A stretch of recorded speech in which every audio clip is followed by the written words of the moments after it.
in today's world to have something tangible. Okay, so those are my 15 tips, but I want to do a bit of a lightning round and address kind of the nuances of different types of pitches. So this will be kind of our bonus round, okay? A couple more things. So pretty much everything that I've been talking about has been geared more towards the in-person pitch. So I want to address a few different types of things to consider in pitches that are not necessarily in person.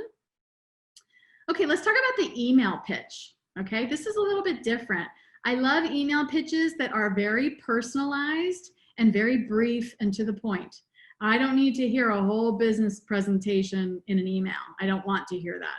And I don't want to get anything generic. If it looks like you sent the same email to like 1,000 other people, I'm really not interested in it. If you can, get a referral. If you want to pitch something to somebody via email, check them out on LinkedIn first. See if you have any mutual connections. If you have a mutual connection to them, reach out to that person first and say, hey, I'm really wanting to pitch this service to this person. I see that you're connected to them. Do you mind if I use your name? You know, do you mind if I bring you up as a mutual contact, or would you mind making an introduction for us? That way it warms it up a little bit. It's not just a cold email from a stranger on the internet. You know, it could be something where it's like, hi, so-and-so, you know, I see that we have, you know, this person in common. I used to work with them back at whatever it was.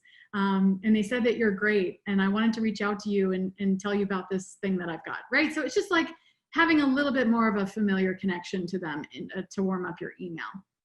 I would rather you take more time to write like 5 personalized emails than to blast 1,000 generic emails to people. I think you're going to get better results with quality over quantity. So keep the quantity shorter, make them really personal. Show that you know who the person is that you're emailing and you have a reason for talking or emailing to them specifically, that they're not just a random email address that's getting this along with a bunch of other people. Also keep in mind, how can you be of service to them, right? It's just like we talked about at the very beginning. How are you solving a problem for somebody? How are you addressing a need? My mom has been in construction sales for 20 years, and she's still, every single phone call that she makes, she believes that she is helping somebody with the service that she's selling because she's selling them leads that they can use to grow their business. So if you believe that, if you really believe that you're helping them and you're serving them and you're giving them something that they need, that's going to, you know, make your pitch that much better. Oh, I have a sample email that I want to show you guys. So this is a sample of a good email pitch. So it wasn't from the person that I ended up meeting with, but I ended up hiring the person that they were referring me to in this email. So I wanted to show you this. So this is from a mutual acquaintance. It's somebody that I met one time. It's not somebody I knew really well. But he reaches out to me. He says, hello, Jackie, Happy New Year. How are you? Oh, look at that, a nice greeting, a little politeness. It's been some time since I came with so-and-so to talk to your music business students, but it's still one of my most memorable experiences while I was in Florida. So he's kind of jogging my memory of how we met before, because I don't really know him very well. I'm writing because I just learned that a very close friend of mine, who's also a music professor, has relocated to Orlando, and I immediately thought of your program. So it's almost like he is trying to serve something. He's saying, hey, this is a person that's in Orlando now. I think you guys might be able to help each other out. She's an incredible singer, songwriter, director, entrepreneur, and taught extensively throughout different departments. Let me know if you're interested in seeing her info or resume. And if you like what you see, perhaps you guys can meet up. So it's very like non-pushy. It's not aggressive at all. It's super friendly. He didn't copy the person on the email. So he kind of gave me an out to say, no, I don't really have time right now, or I'm not interested. Or I could say, yeah, sure, why not? Send her my way, be happy to meet up with her. So I ended up hiring this person that he introduced me to. And this had much better of an effect than if she would have emailed me directly pitching herself for a job. Because I don't love getting those emails. I'm kind of like, I don't know you, and I don't know if I want to hire you, you know. This was just like, I thought this was a wonderful, like warm and kind of informal introduction to somebody who ended up bringing a lot of value to the table. Let's talk about the LinkedIn pitch briefly. First of all, I'm not a big fan of LinkedIn pitches. I love LinkedIn, but I like it for certain reasons. Don't spam people on LinkedIn. I get so much of this all the time. I'm amazed because I can't imagine that it's working for anybody. Use LinkedIn as a light way to get introduced to people. So for example, when I'm at a conference and I see a great panel, I like to connect with the panelists on LinkedIn. And when you send a connection request, it pops up, you know, do you want to add a note? I always say yes. And I say, loved your panel at the Music Biz conference or whatever it was. So that way they know I'm not just a random person. I was at their panel and I really enjoyed it. Once they accept that connection request, if I wanted to pitch them something or ask for that conversation, once I'm connected to them, I can see their email address on LinkedIn. So don't pitch them directly on LinkedIn once you're connected to them. Take their email address from their profile, email them separately, and ask for that time to pitch something or whatever it may be. So I think LinkedIn is a good way to see connections, to kind of build a directory of people. But when you can, take it over to email. I think it's just a more professional way of doing things, and messages get lost in LinkedIn. It's a bit of a black hole. So I took an example of a LinkedIn pitch. This one is not a good pitch. Here's a real pitch that I got on LinkedIn.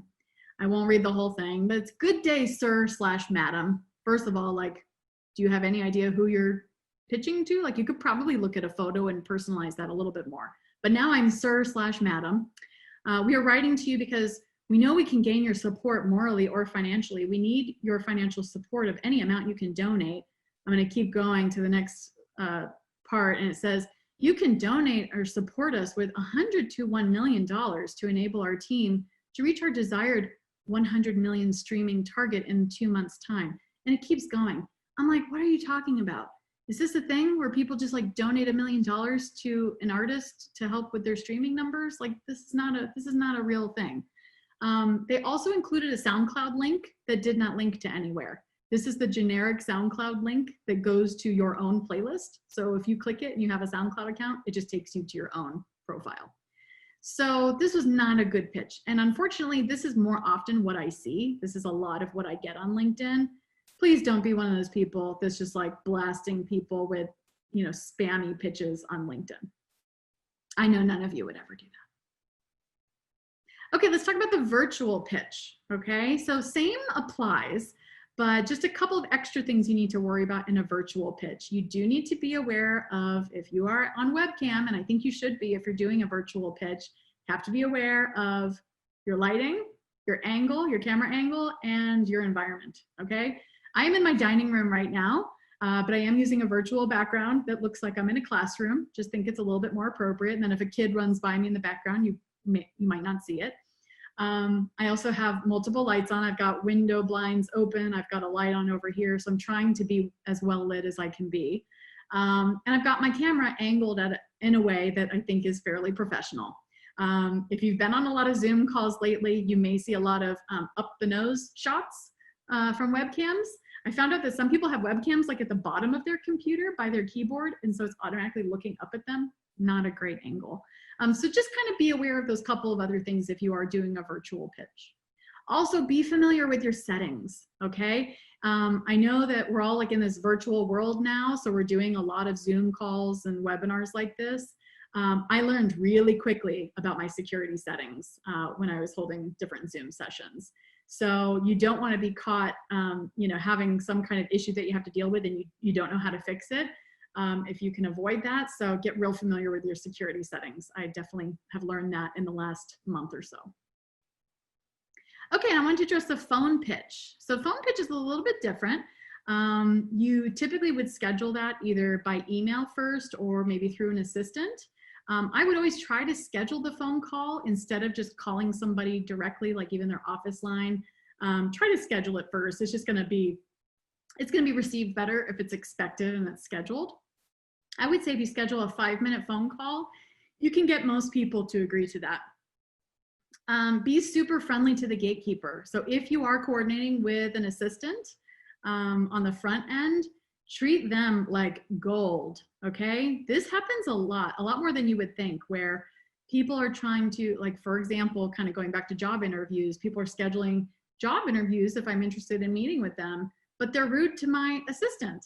And I'm not gonna hire you if you're rude to my assistant. I think that shows a lot more about your character than how you act in front of me. So treat your gatekeepers really well. If you are really nice to them too, they're going to make your pipeline to the decision maker a lot easier. And the gatekeepers will eventually become the decision makers too. You don't know when, but I'm sure that they will at some point. Also, still smile even when you're on the phone. Even if they can't see your face, you can feel when somebody's smiling. You can still kind of feel somebody's energy when they're on the phone. So that's another kind of sales tactic that they say to do, is still smile when you're on the phone with somebody. All right.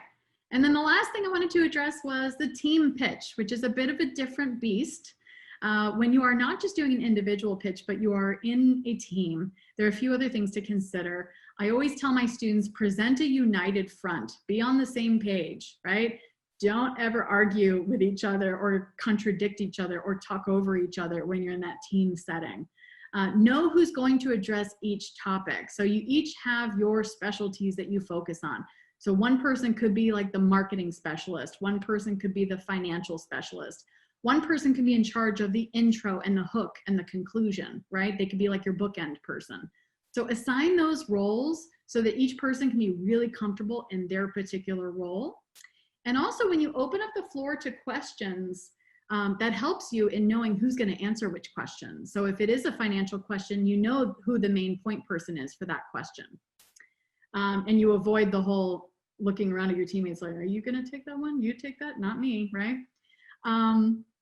The other thing I recommend on team pitches, and this is good for individual pitches too, is to have an answer ready to go when you don't know the answer. So if they ask you a question and you're totally stumped and it's something you've never even considered before, take that as a good thing. Take that as something where wow, I never thought of that before. Thank you so much for bringing that up. That's not something we had considered, but we'll be happy to do some more research into that and get back to you with an answer later.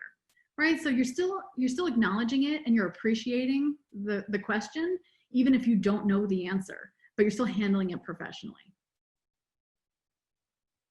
Okay, so I want to wrap it up here and just say at the end of the day, you want to be a happy pitcher, right? If you are happy to be in the room and you're happy to be there and you feel like you're really offering something that people need and people can use and you're being of service to people, you're going to have a successful pitch. So you have to believe that and come in with that preparation, and they're going to reflect kind of that confidence that you're putting out there. So happy pitching to everybody. And I just love this little dog picture, so I want to throw it up one more time.